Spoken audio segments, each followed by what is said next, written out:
मोनी चिड़िया अपने घर में अपने दोनों छोटे बच्चों को खाना खिला रही थी।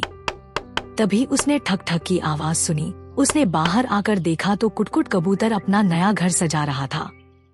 अरे कुटकुट भाई, यह तो बहुत सुंदर घर है, लेकिन अचानक यह कहाँ से आ गया? कल तक तो तुम पुराने घर में रहते थे। बस कुछ नया करो तो ये आ जाते हैं नजर लगाने। खबरदार, जो मेरे घर को नजर लगाए। यह नया प्लास्टिक का घर मैंने शहर से मंगवाया है। इस पर पानी का कोई असर नहीं होता। बरसात में तुम्हारे घर में पानी टपकता है। अब तुम परेशान रहो, मैं मजे से घर में बैठकर बारिश का मजा लूंगा। मुझे भी बता दो, कहाँ से लाए हो और कितने पैसे लग गए इसे खरीदने में? तुझे क्यों बता दूं? वैसे भी यह बहुत महंगा है।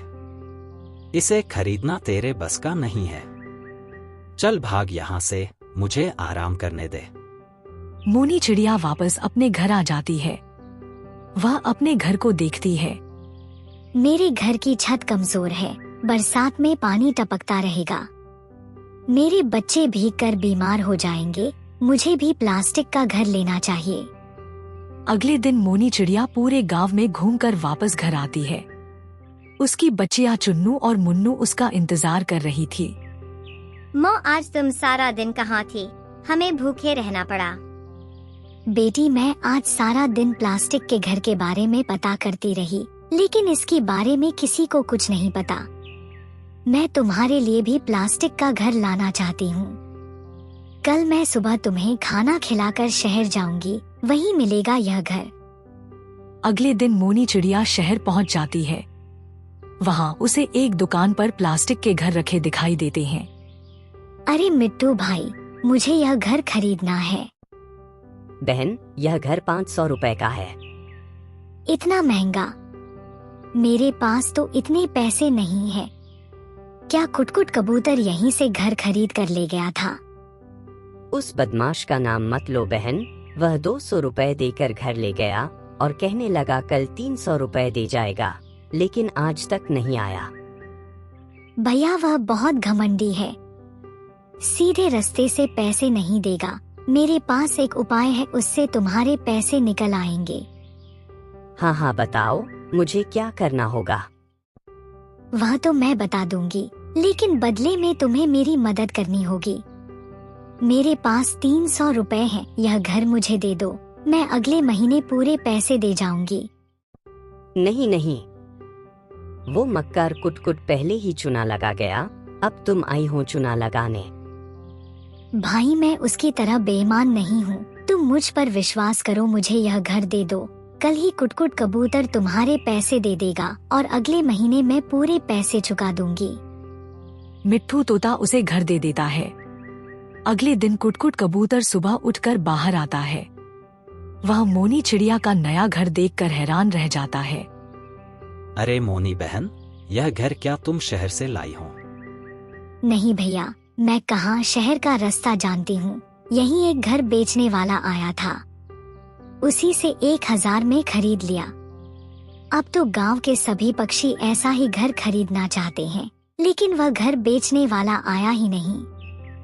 यह सुनकर कुटकुट कबूतर सोच में पड़ जाता है। अगर मैं शहर से 500 का घर खरीदकर गांव में बेचूं तो मुझे 500 रुपए बचेंगे। यह सोचकर वह शहर मिट्ठू तोते की दुकान पर पहुंच जाता है। अरे बेईमान, तू तो कल पैसे देने वाला था, आज इतने दिनों बाद आया है। अरे मिट्ठू भाई, नाराज क्यों होते हो? यह लो बाकी के 300 रुपए और यह 500 अलग से। मुझे एक घर और दे दो। मैंने नया बिजनेस शुरू किया है। मैं तुमसे घर लेकर गांव में बेचूंगा, तुम्हें भी फायदा और मुझे भी। ठीक है, लेकिन एक बार घर खरीदने पर मैं उसे वापस नहीं लूंगा। कुटकुट कबूतर घर लेकर चला जाता है। लगता है पैसे निकलवाने का जो उपाय मोनी बहन ने बताया था वह काम कर गया। उधर कुटकुट कबूतर घर को लेकर गांव में पहुंचता है। घर ले लो, वाटरप्रूफ घर, केवल 1000 रुपए में। वह पूरे गांव में आवाज लगाता है, लेकिन उसका घर नहीं बिकता। शाम को वह अपने घर पहुंचता है। अरे मोनी बहन, मैं तो पूरे गांव में घूम आया, लेकिन किसी ने घर नहीं खरीदा। कुटकुट भाई, 500 का घर 1000 में कौन खरीदेगा?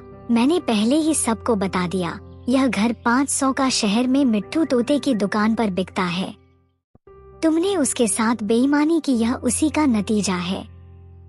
बहन, मेरे मन में लालच आ गया था। अब किसी तरह यह घर बिकवा दो। मैंने तो सारे पैसे इसे खरीदने में लगा दिए। अगर यह नहीं बिका तो मैं भूखा मर जाऊंगा। ठीक है, यह घर 500 में कालू कोवे को दे दो। मैंने उससे बात कर ली है। और हाँ, आगे से बेईमानी नहीं करना। कुटकुट कबूतर सुधर जाता है। अगले महीने मोनी चिड़िया मिट्टू तोते के पैसे चुका देती है।